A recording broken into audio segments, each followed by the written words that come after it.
You are watching WPTV, award-winning college television. Welcome back to The Desk. We're in week 10 of the NFL season, and here with me to break down the latest in the league is Phritz Napoleon, JJ Woodards, Andy Gavin, and Trent Troller. Guys, 2023 second overall pick CJ Stroud had a monster game last week, throwing for 470 yards and 5 touchdowns, while first overall pick Bryce Young struggled a bit, tossing 3 interceptions. Trent, take us through both players' seasons. Well, between the first and second overall picks, there's been a huge difference between both. Bryce Young only has 1,500 passing yards, whereas 2,200 out of CJ Stroud. It's a huge difference. However, the completion percentage is about equal between two of them, with Young at 63%, 62 for Stroud. But the amount of passing touchdowns is where there's a real big difference. Only 8 for Bryce Young to CJ Stroud's 14.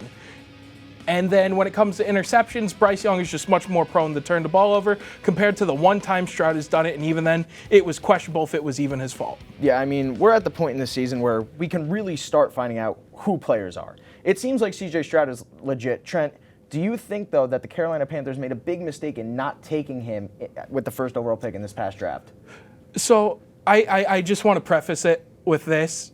I remember a few months ago where I was called out for saying CJ Stroud was going to change the Texans, and now here we are months later talking about how great Stroud is and how he's changing the Houston Texans. I just want to preface that when we say this, but honestly, no, I don't think the Panthers should have taken Stroud, because it would have been the same situation Bryce Young is in right now. Right now, Young is trying to play hero ball for a team that does not have the pieces around him. There's an issue when Jonathan Mingo is his best wide receiver, and he's a rookie.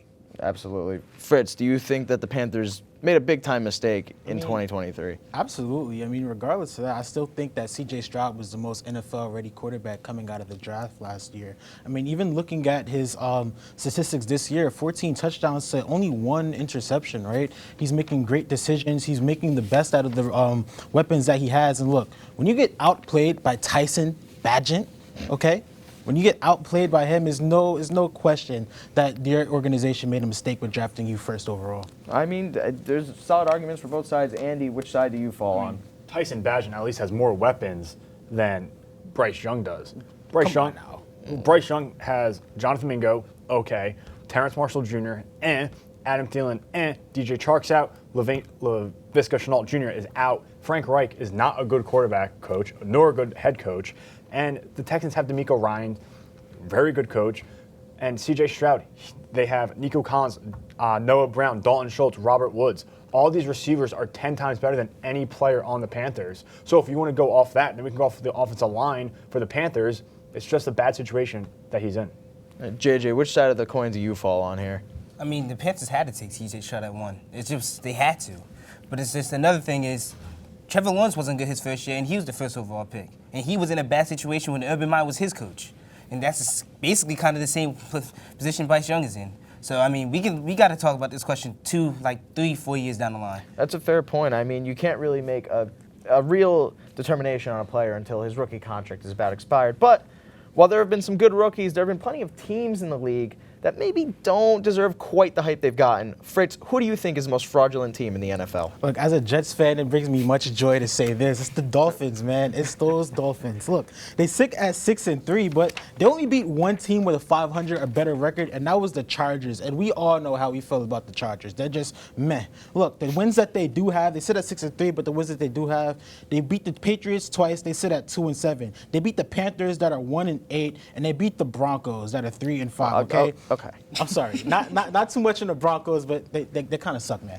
But hey, look, even the games that they have lost against the teams that are pretty good in the league, they've been held under 20 points or less. So when it gets to the time that they make the playoffs and they have to play against those AFC powerhouses like the Chiefs, the Bengals, and the Ravens, I really doubt that they'll be able to hold their own against those matchups. Yeah, I mean, it's concerning when you've got a team that's as, flip-floppy as the Miami Dolphins. But Andy, who do you think is the biggest fraud in the NFL? I'm going to say the 49ers. The second they lose McCaffrey, Samuel, Kittle. Great choice. Yeah, thank you. I agree. Brock Purdy plays to the name he is, Mr. Irrelevant. Damn. He doesn't have the all-star players to throw a check down round, take it 45 yards down the field to the end zone. But yes, that defense is good. Yes, that defense is going to keep them in games. But offense has to step it up without Samuel, Kittle, and McCaffrey. Yes, they came off the bye. They're going to be a little bit more healthier against the Jaguars, but Jaguars defense and offense is pretty damn good. I'd just like to mention that you listed off almost all of the significant offensive pieces for the 49ers, and any team without any of their pieces are going to struggle. But he's not a quarterback that can develop But an it offense. doesn't matter. He still does well.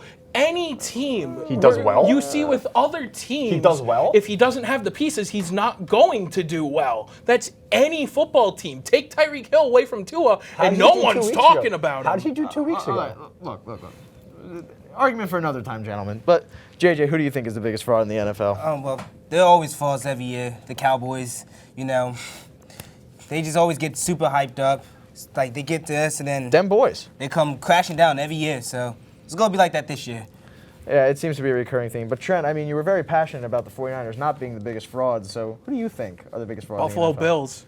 Who else would it be? They Makes lost sense. to the Patriots. Who loses to the Patriots aside from the Jets?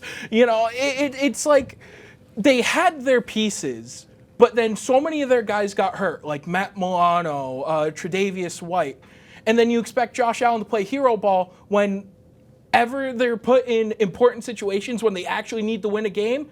They crumble over and fall, just like they did against the Bengals on Sunday night. Now, I'm hoping that they crumble and fall against the Broncos next Monday they will. because I would love that. But a team that wasn't on that list are the Baltimore Ravens, and that's for good reason. They're off to a 7-2 start after steamrolling the Seahawks. Quarterback Lamar Jackson is a big reason for this, as he's playing near MVP level once again.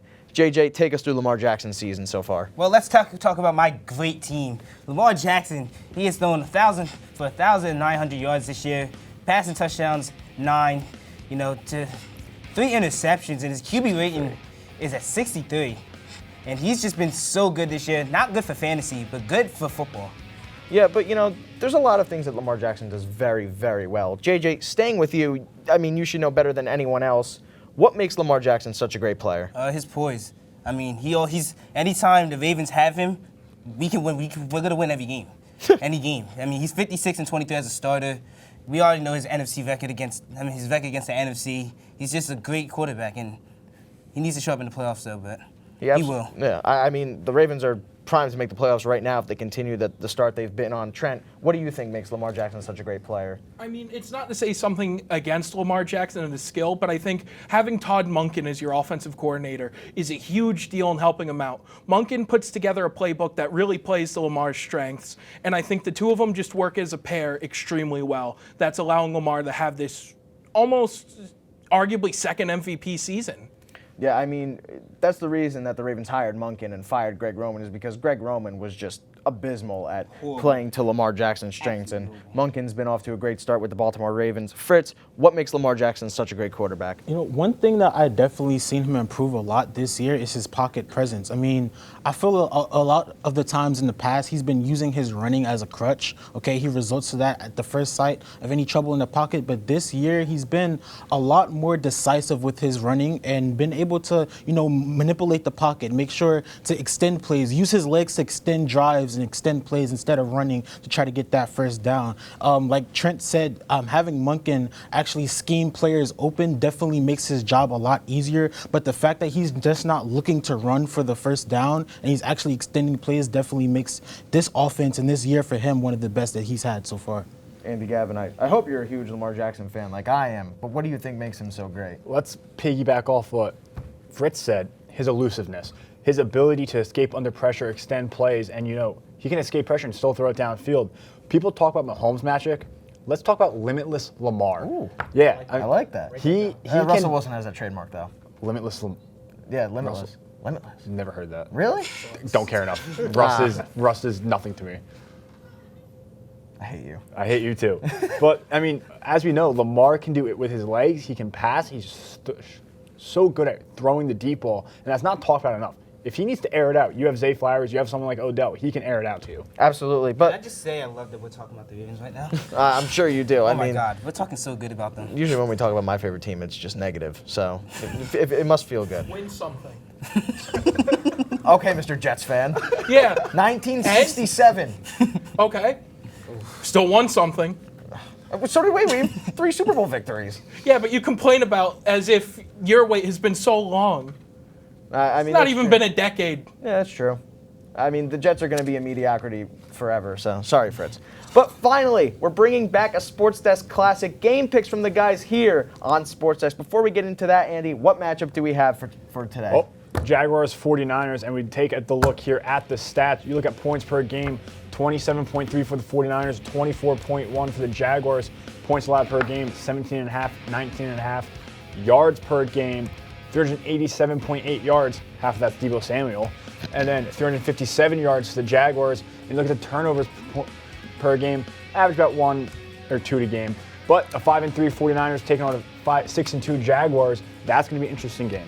Yeah, I mean, we've seen how the two teams stack up against each other. Now it's time to make our picks. Andy, starting with you, who is winning that one on 1 o'clock on Sunday? Jaguars. It's the Jaguars. They've been a very good team the last 7 weeks. They look like a very top contender in that AFC. And especially in the South, they're going to easily run away with that division. They're electric. They're fun to watch. And I think T-Law is making a name for himself as a quarterback. Yeah, I mean, definitely an argument there. They should be a playoff team and win that AFC South division. But JJ, going over to you, who's winning this one? I think the Niners get off their 3-game losing streak. I mean, that addition to Chase Young is really going to help them get to the quarterback finally, and Brock Purdy's going to actually look good this week, I think, in my opinion. Hey, I mean, He has his weapons back. this is true. Trent, who do you think takes this one? I mean, for me, it's got to be the 49ers.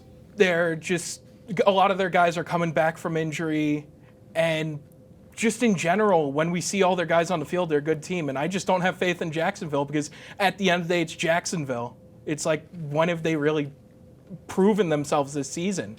They've only really feasted on poor teams. Yeah, I mean, that's a fair point. Fritz, over to you. Who do you think wins this one? Yeah, I think it's going to be the Jacksonville Jaguars, okay? I feel like the 49ers are still in a funk. Even though that they're getting their players back, I still think it's going to take a bit of a while for them to mesh and have everyone back together and have Brock Purdy playing up to the standard he was before all those pieces went down. So I think that Trevor Lawrence continues his dominant streak and they win a close game on Sunday night. Yeah, I mean, both sides of the coin. I mean, there's an argument to be made for both teams, but I'm going to take the 49ers in this one. I just think them getting their weapons back and the fact that the Jaguars aren't playing in London really helps them for this week. But that's all for the Gridiron. We've got the NBA coming up next on Sports Desk.